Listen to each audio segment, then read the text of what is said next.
Hi, this is Jason from The Gauntlet. You're about to listen to an actual play of Monsterhearts 2. The campaign was originally 4 sessions long, played online via Gauntlet Hangouts. We've taken those 4 sessions, edited them, and repackaged them into a dozen short episodes for pocket-sized play. Our story takes place in Mercy Falls, Washington, and one of the things we discussed that didn't make it into this recording is that we wanted to do a Twin Peaks/Riverdale-style high school mystery, and you'll begin to see the seeds of that mystery in these early chapters. Episode 1 is all about world creation. The players introduce their characters, we go through each character's backstory, we establish the homeroom seating chart, and then begin the play with a short opening scene. The thing I'm most proud of here is how everyone at the table gets really involved in asking questions in order to flesh things out. Without the editing, this process took about 2 hours, but it was definitely time well spent because by the end, we had a really great narrative foundation for the rest of the game. Enjoy.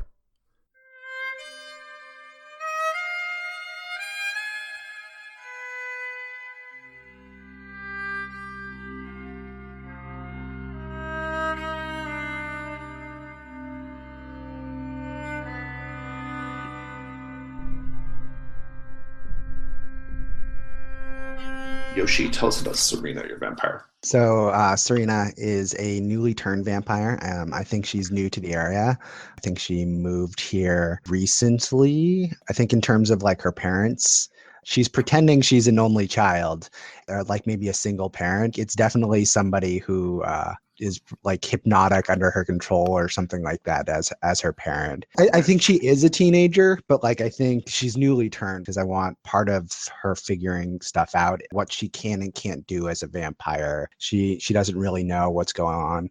In terms of like vampire tropes, I think I don't want to be killed by the sun just because I want to be out in the sun with everybody. Okay with that, yeah. Yeah. But like I definitely took the invited move where I can't go into places that I'm not invited to. So like make that a big deal. Like don't let me in or invite me in. I want to see scenes where like I can't go to certain places until somebody invites me and I'm like just sitting on the porch waiting. And just to clarify, your parents are... I think they're dead. They're dead. Okay. Right. Kevin, tell us about Margot. Okay, Margot's fairly new to town. She moves around a lot because she keeps getting in trouble at schools. Her parents are just blue-collar workers. She was originally turned as a werewolf. She likes to go out into the woods and stuff and smoke a few bowls. She was out one night and she thought she was being jumped by some guy, and it wasn't just some guy. It was obviously a werewolf. Messed her up pretty bad, but because she's a werewolf, she healed back up. And she's kind of trying to get her head wrapped around this, and now she acts out even more at school.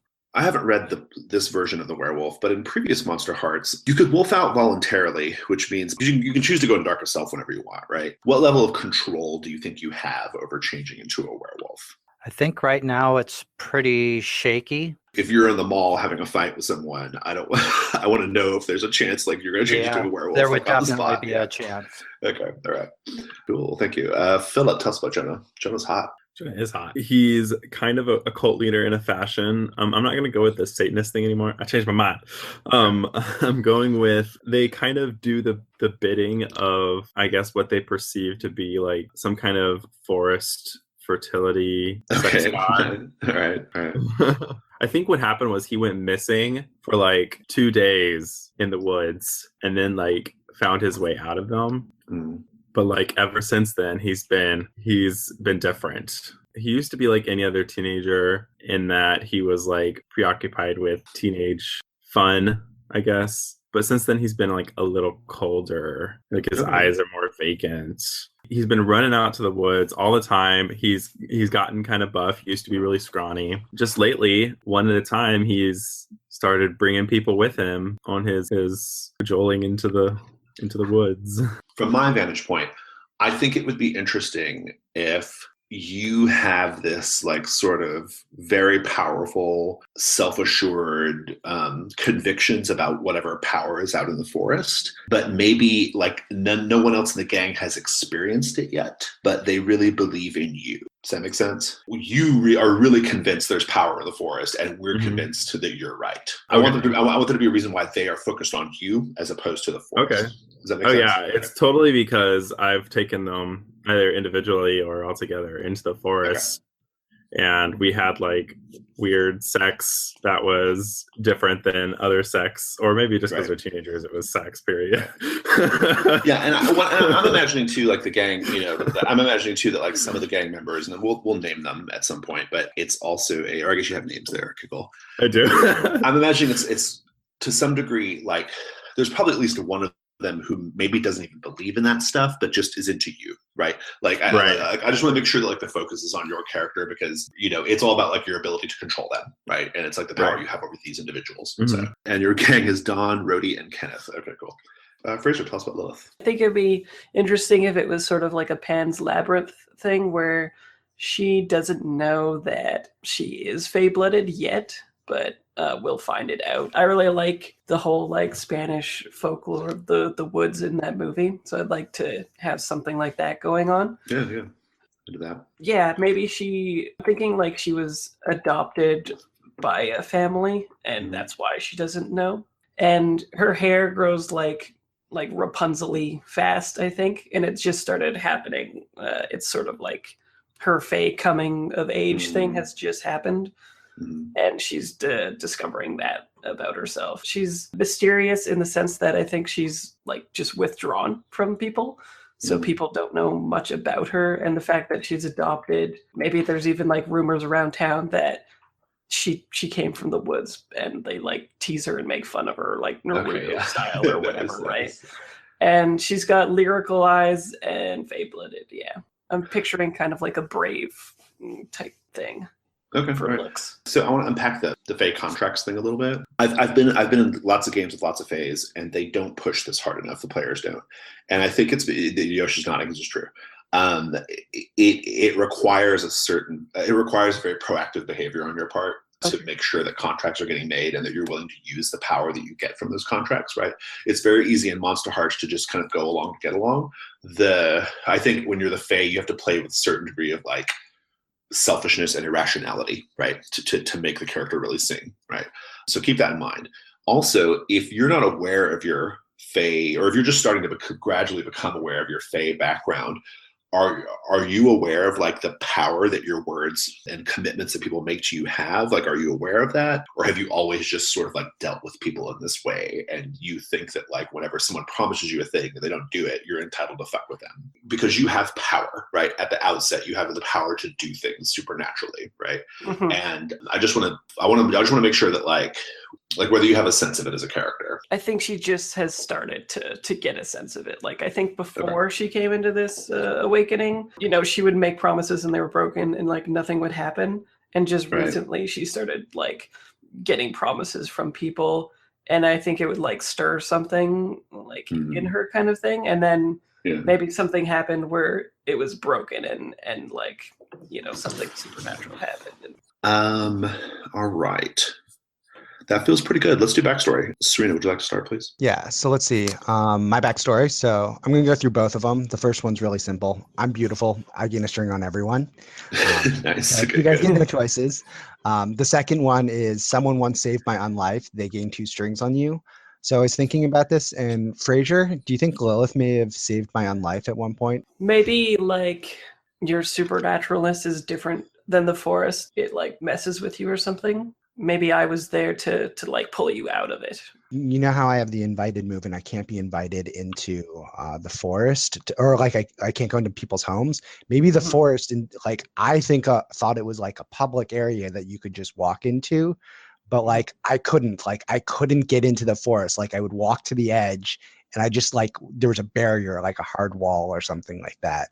And maybe it was like you who invited me in or something like that. So now like I can walk there, but like it's like it actively doesn't want me there, and maybe you kind of helped guide me out or something like that. Sure, that sounds cool. Maybe I like sleepwalk. I go to this forest and I was like by a pond or something, and you came upon me, and then I like wake up and then we like both find our way out. Yeah, like in a fever dream or something, right? Yeah, exactly. So I like kind of remember it, but kind of don't. I like the idea also, Yosh, of Serena maybe being like sort of fundamentally, elementally offensive to the forest because she's like an undead thing, right? Yeah. Yep. Totally on board. Awesome. All right, Margot. I think this is placeholder text in the PDF. here. Oh, is it? Let's see here. Yeah. At the start of the game, each skin. Yeah. So, It's the same as the werewolf from Monsterhearts 1. yeah, so that's what I figured, and I've got that. So Okay, awesome. Yay! you lack subtlety. Give a string to everyone. And then you've spent weeks watching someone from a distance. Their scent and mannerisms are unmistakable to you now. Take two strings on them. I'm going to take those 2 strings on Lilith because her being Fae is just like so odd and different. And with that, let's go to Jonah. Jonah, what are your backstory things? I find someone threatening, give them a string on me, and take 2 strings on them. I don't know. What do you guys feel? I feel like a werewolf would be scarier than Lilith. Yeah, I think Lilith is probably more likely to be just really odd and ethereal out there, whereas Margot is probably just going to be crunching through things. And That's cool. I have a follow-up question then. You've seen Margot go into the woods. She's been like Kevin. She sounds like a loner to me. I'm assuming she's kind of a loner. Very much so. I'm trying to figure out like why you are so interested in Margot. Does that make sense? It would be neat if he thought he saw a werewolf, but then came upon your clothes in the woods to know that, to suspect it was you or something. Yep, sees my backpack out there or whatever too. Yes. Yeah. Your backpack has like the anarchy symbol and it says "fuck off" on it or something. So you're like, "Oh, that's Margot." Totally. Awesome. Love it. Well, so in the other direction, I guess I'm curious, like Margot, are you aware of Jonah out there? Because there seems like a mutual awareness here going on. Yeah, I saw him out there with his gang, and they're doing their ritual sex magic thing or getting ready to do it. I'm like, man. And that maybe is what triggered the transformation, because that's pretty freaking all these guys getting oiled up or whatever is involved in it. Thing. And I'm like, oh boy. They brought oil. That's awesome. And that's when she transformed, but she's like, what is up with that? Because it was kind of ritualistic looking as well as kind of raw animal sex. So, Margot, just while I'm thinking about it, your transformations, are there like 2 phases, like full wolf, but also like this sort of Krynos style half man, half wolf like transformation? Darkest Self is wolf creature. I think it'd be like initially mini hulking out, just like all of a sudden seems to put on a lot of mass, hunch over, arms and extend, seem to grow longer, and all sorts of body hair starting to grow out. But have you ever gone into a full wolf form, though? That's what I'm asking. Yeah. Yeah, I have. Right. Yep. All right. Yeah, that was uncontrolled, unexpected. All right, perfect. Lilith, tell us your backstory. Let's see. I wear my heart on my sleeve, give everyone a string, and I think that it's like, as being teased as she grew up and stuff, she just wants like approval from everybody kind of thing. Okay. You've captured somebody's fancy, gain 2 strings on them. Yeah, that can be me. Cool. What about Lilith is interesting to you, Jonah? Lilith, I don't know how much of your Fae stuff, because you said you're going for like the kind of forest exploration of your Fae-bloodedness thing. I was thinking sort of like Pan's Labyrinth, where like that part right now is in like dreams are at nighttime where no one else is around, so I don't know if it's like real or not kind of thing. But I think I find myself in the woods more and more frequently now. Yeah, and I think that I've seen you in the woods. I think the way it went out, I was kind of getting off a high from what I was seeing. It kind of looked like you were doing something magical that totally cast a little spell on me in a way. Maybe I was like walking over that same pond that I always seem to go to, and then when you came around... We like to clean off in that pond sometimes. Of course you do. Yeah, I saw you coming to that pond, and I was just like, oh shit. Sounds good. Awesome. Be thinking of an NPC high schooler. Be thinking of their name, kind of what their sort of stereotypical high school trope thing is, like the cheerleader or the jock or the band nerd or whatever, right? And then think of a question that you can pose to another character about that character, okay?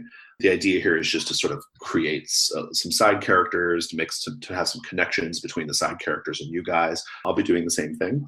Let's get our seating chart filled out. Yeah, so I think Austin is kind of a drug dealer, can get things that are somewhat illegal. So if you want to, like, he's the guy to go to if you want to find some of that stuff. So my question is going to be towards Jonah. What did you get from Austin? I feel like it's weed, just because that seems to make the most sense. Knowing Austin, he has like all the good stuff. So Yeah, I think he's been trying to get us to try something a little crazier. cool. Do you pay Austin when he gives you something, or is he sort of like holding some other kind of currency on you? Well, of course, the second one sounds so much more interesting. It does, doesn't it? I think what happens is like, oh, here's a sample. Good. I'm gonna take a string on you. Okay. I have a follow-up question for Margot. What does Austin smell like? Austin smells like weed, various chemical smells that I can't quite place, and way too much Axe. Who put Alan on the board? That was me. All right. Pose your questions. Okay, well, Alan's, as far as Margot's concerned, is this creeper guy who's always like following her around. Like, he moved his seat back here, be in the hallway. She'll see him lurking around his locker. She's also seen him spending time with Serena. So it's sort of centered around you. So Yeah, or at least I think so. yeah. Because it's all about me. Maybe I've fed on Alan, and that's what you've seen is like the fact that that's why we interact, is because he's somebody that I've fed on before.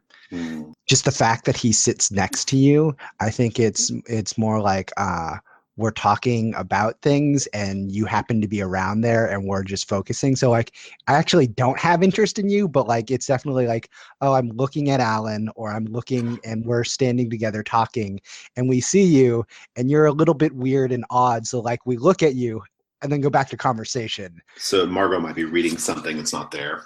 Yeah. Exactly. Well, I guess my question then is like, Margot, what is it about Alan that makes you want there to be something there? Does that make sense? Something about the way Alan smells, kind of like Serena.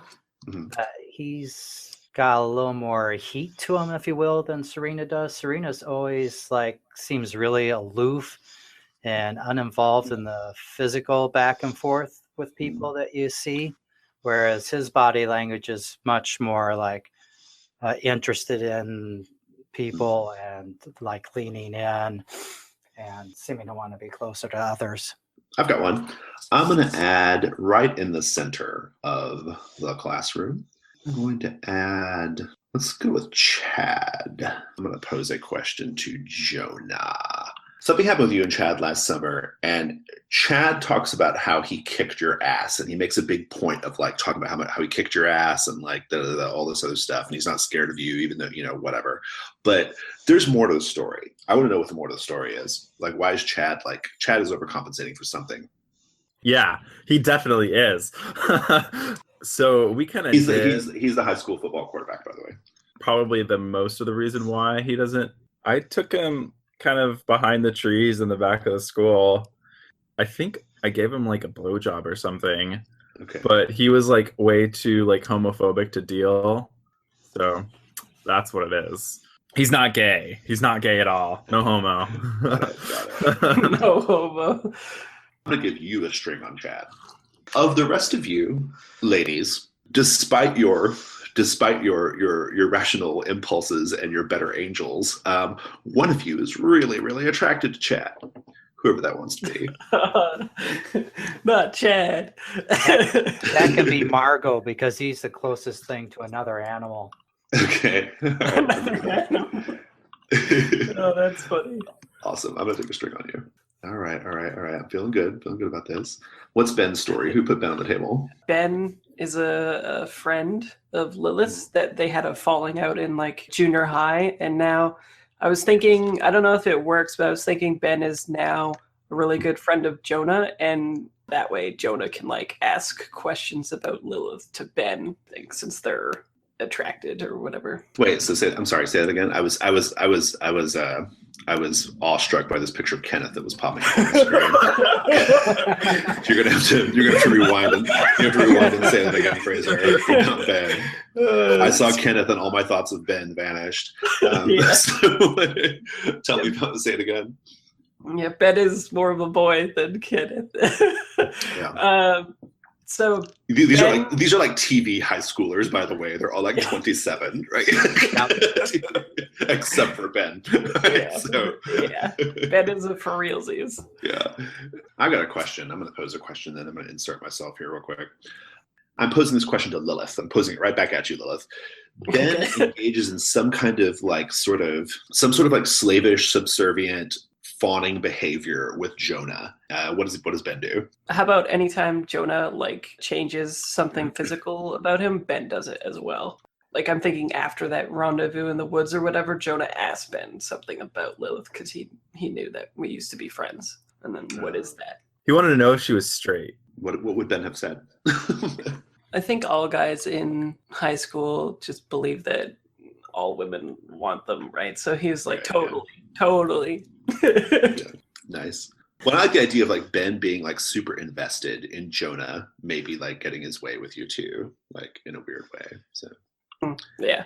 So I think Sarah is very activist type thing. So I think I'm gonna ask Lilith, what group or organization or event or something has Sarah keep pestering you about to join and be a part of? If she's all Harvard and stuff, maybe it's the debate club. Cool. Yeah. Sarah or Margot, I think you got in Sarah's face recently about something. Either something she did, something she said. She tried ratting me out for having a baggie of weed in my backpack. She saw it when I was zipping it up, and she tried to get the VP or vice principal to call me into the office. And luckily I was able to ditch the weed quickly before my bag got searched, but I'm going to get even. Serena, I think you and Rhodey used to date. What happened there? I think I kept not wanting to have sex with him. Mm-hmm. And I think he basically eventually got fed up and left in a huff with that, made a big scene in school. He totally threw a tantrum about it, basically. Yeah, exactly. Right? Yeah. Serena, you and Tony have connected. The reason why, whether you guys are actively dating or not is beside the point, but I think Tony has a secret sort of artistic pursuit or a secret sensitive side that maybe he doesn't let anybody else know about, that you're aware of, and maybe allows you guys to have some kind of bond or connection. What do you suppose that is? I think he's drawing, he's a sketch artist. So I think I've done some modeling for him, just out in somewhat secluded places or things like that. We haven't had sex or anything, lean against a tree as he sketches me type thing. Jonah, are you aware of these artistic inclinations of Tony's? Only if they're in the forest, I feel. My intimacy with these dudes is in this classroom and in the forest, and that's otherwise, yeah. That's a lot of it, yeah. I did take the move, I think, that lets me hear their thoughts. Okay. So I think I get their emotions and fears. I think I've probably felt Tony's emotion when he was with her, but I didn't hear the specific thought, I don't think. I think Tony really likes Serena, right? And I think if he wasn't all caught up in your weirdo bullshit, Jonah, I think he would probably be dating Serena. He'd probably be spending a lot of time with her, right? But he's kind of pulled between these two forces, and right now Jonah's force is just stronger. So yeah, and as far as his artistic talent, I mean, I've just seen him doodling in class. I mean, I'm right behind him, so I've seen over his shoulder. I've seen him doing little sketches, but I don't know the full extent of his artistic inclinations. Everyone doodles in class, right? Yeah, exactly. It makes sense too, because if Serena's asexual, she'd appreciate something other than his body. Yeah, that's what I was going. That's what I was kind of going with. That's why it didn't work with it. That's why it didn't work out with Rhodey, right? But maybe Tony is, it's a different thing. So, I imagine Rhodey's just a classic horn dog, or whatever. So. This last spot is going to be a young man named Kyle. Kyle is one of these people who kind of gets involved in a lot of people's business. Does that make sense? Like maybe at one time he was dealing drugs with Austin. Maybe Jonah, maybe at one time he ran with you guys. You know, and I'd like for each of you to go around the table and share one distinct memory about Kyle. I want to know why you might have some sort of like positive affection for Kyle, and also why you suspect that Kyle was always bound to get into some kind of trouble. Okay. I think he was like literally, when we were younger, an altar boy, and he kept fucking it up all the time when he was like swinging that thing that sprays the fragrance and stuff. He would like hit himself in the head and stuff like that. And my best memory, I think, is like, since he was an altar boy, my parents, since they would infrequently go to church, they would invite him over because maybe he was like the son of a pastor. So it was like them getting in with the pastor. And we had corn on the cob, and when he bit into it, his teeth are like a little bit separated, and it squirted my mother in the face. That's really good. That's good. That's good. Mm-hmm. So he was a childhood friend. Yeah, childhood friend, yeah. So I think I got something for Kyle. I think he worked in the diner for a while, and everybody, it was kind of like an open secret that if you were a cute girl and you went over there and you just kind of like winked at him and flirted with him, he would give you like the meal for free or like a milkshake or something like that. So he eventually got fired because he was giving away too much free food. But like for a while, people would like just come in and flirt and wink at him. I think we were kind of having like a pretty steady sexual thing going. And then I think we were caught. Okay. Is it fair to say that like Kyle's one of the few people in school who had like power over you? Does that make sense? Yeah. Okay. Totally. Margot. So Kyle's the only person in the school who's ever really seemed comfortable around me and didn't, for whatever reason, rub me the wrong way. I actually felt like I kind of can connect with him. Also, the best bowl of weed I ever smoked was from a baggie he had that was just absolutely amazing stuff. Okay, so the teacher's going to be named Thompson. I think he's a younger teacher. You know, he's still got like this sort of, I believe in you, and like, you know, I can change people's lives. You know, he's not totally jaded yet, right? Like he's still that kind of teacher. I think each of you has come to Mr. Thompson for something. You've each come to him for something in the past, some kind of problem you were dealing with, either with another student or in your home life. I'd like to know like what that is. I think my parents are going through a divorce. I recently like withdrew because of the divorce, and then he like approached me about it and we talked it out. I think my mom moved out and I'm living with my dad, who lets me do whatever I want. Awesome. So my dad recently got laid off, and all he's doing is going through 12 packs of Rainier like nobody's business. Mom's working a couple jobs, but they're just part-time jobs. So there's no health insurance anymore, and we're living almost paycheck to paycheck.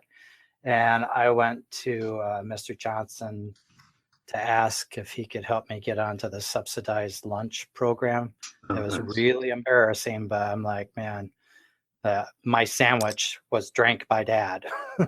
So I think I've gone to Mr. Thompson because I think Chad was being too forward with me. And so like, I think I went to him and I'm like, hey, can you talk to Chad? Like he's touching my shoulder when I don't want him. Like when you have your back turned, he's like scooting his chair a little bit too close to me type thing, since we're sitting right next to each other. So like things like that. I'm like, can you talk to him about this? He helped me get like treatment for like gonorrhea. Okay. I think I have really shitty parents as well, or at least in my mind I have shitty parents. I don't like my parents. I've probably like crashed at his place before. There's like a kind of 5-minute bell that lets everybody know they need to come in from, you know, smoking at the back of the handball courts or wherever the fuck they're at, you know, before class starts. And they all start kind of filing in and going into their lockers. And, you know, I think this high school serves lots of neighboring communities, right? And so it's just like you just see like not a sea of people, but just a big crowd of people like down the hall. but you smell Austin before you see him, right? You can hone in on him really, really quickly. He's already engaging in transactions. Like you can see people coming to his locker and like things being palmed back and forth to one another. You see Chad go up and chit chat with Austin for a minute. And Austin kind of does this deal where he's like, I can't help you, dude. Sorry. And Chad gets pissed and like pounds his fist on the locker because Austin apparently won't hook him up or whatever. Who knows? And Chad kind of walks off. So what do you do? I slide up next to us and go, "What? So you didn't have steroids for the chatter?" He's like, "Oh, hey, are you like watching me or something?" No, I'm like hoping I could get a baggie off of you, Austin. Can you hook a gal up? Yeah, I can definitely hook a gal up if gal has money. What if gal wanted to see if you could extend some credit? I'll lean in and kind of put my arm up against the locker and lean in close to him. How are you dressed right now? Blue Sun camo shirt, so it's real tight. Yes. Pair of kind of ratty jeans, a bit chewed up. Doc Marten boots that are all scuffed and beat up to hell too. And I got my backpack with the "fuck off" and "anarchy" patches on the back slung over my shoulder. Nice. And a little skull cap beanie on. Nice. Too. Sounds like you're trying to turn him on. Is that fair? Yeah. Yeah, go ahead and roll that. 7. Austin's into a bit of rough trade, right? Like he's kind of into your kind of like fuck off vibe, but he's still not totally open to the idea of giving you drugs for free. So you got the string though. Do you want to spend it? Yeah, I definitely want to spend that string. Tempt, I think, is what we do now for manipulating. Yeah, tempt one of the MC's characters. Yep. I'll tell you what sort of bribe, threat, or coaxing it'll take to get that character to do what you want right now. All right, sounds good. Okay. Yeah. So I take it you don't have any money. I tell you what, Chad's kind of being a little aggressive with me lately, right? He owes me a lot of money, and I'm not willing to keep covering him for his shit. Like, I just, he's good. He's a good connection. He's hooked me up with some of the football jocks, and I got some good stuff going on there. But he needs to start paying up. I don't know. Look, I've seen you get in people's faces before. Go get my money from Chad. How much does he owe you? Like one of those Mead composition books out of his locker, right? The black and white composition books, and he flips it open, and he's like, Chad is in pretty deep. $120, in fact. He closes it. I tell you what, I can do that for you, but put a line in there that I'm 25 deep to you. He's like, look here. Yeah, he gives you the baggie, and he's like, yeah, no problem. He's like, just you get my money, we'll be even, Steven. How about that? Fair enough. Done.